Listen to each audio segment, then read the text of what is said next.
আলহামদুলিল্লাহ।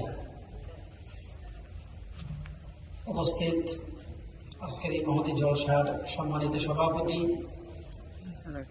অত্র এলাকার গণ্যমান্য মুরব্বিয়ানগণ এবং আমার স্নেহের ভাইরা, পর্দার আলো অন্তরালে আমার মা বোনেরা, আসসালামু আলাইকুম ওয়া রাহমাতুল্লাহ। আপনাদের এখানে আসার উদ্দেশ্য আমার একটাই। আপনারা অনেকেই আমাকে চিনেন যে আমি আপনাদের এলাকারই সন্তান। আমি শুধু একটা দাওয়াতের নিয়তে এখানে এসেছি।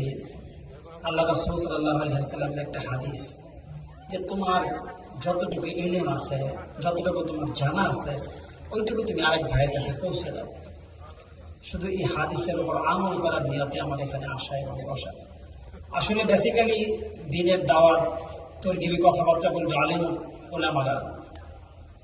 তারপরে আমি যতটুকু জানি এর আলোকেই অল্প কিছুক্ষণ আপনাদের সামনে কথা বলব। শুরুতে আমি অগণিত শুকর আর সুজুদ জ্ঞাপন করছি সেই মহান রব্বুল আলামিনের প্রতি, যে আল্লাহ রব্বুল আলামিন আমাদেরকে এই ফিতনা ফাসাদের জমানায় হাজারো পেরেশানির মধ্যে এই জান্নাতের একটা বাগানে আমাদের বসার এবং কথা শোনার তৌফিক দান করছেন। এই জন্য সকলের দিল থেকে শুকরিয়া আদায় করি, আলহামদুলিল্লাহ। অগণিত সালাম ও দরুদ সরদার আলম তাজেদারে মদিনা মুহাম্মদ মুস্তাফা আহমদ সাল্লাল্লাহু আলাইহি ওয়াসাল্লামের প্রতি, যার উম্মত হতে পেরে আমরা নিজেদেরকে গর্বিত মনে করি। কি বলেন সকলে? আসলে সকলেই আমরা যাত্রাপথের পথিক। আমাদের যাত্রা শুরু হয়েছিল সেই আরশে রূহের জগতে। আল্লাহ তাআলা আমাদেরকে যখন রূহ তৈরি করলেন, আমরা আরশের মধ্যে অনেক দিন ছিলাম।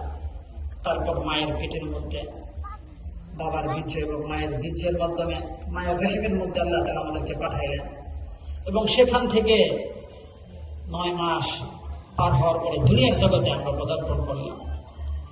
আবার এই দুনিয়ার জগৎ আমাদের একদিন শেষ হয়ে যাবে, আমরা যাব কবরের জিন্দেগিতে। কবরের জিন্দেগি শেষ হয়ে যাবে, শুরু হয়ে যাবে কিয়ামত। কিয়ামত, তারপর হাসরের ময়দান।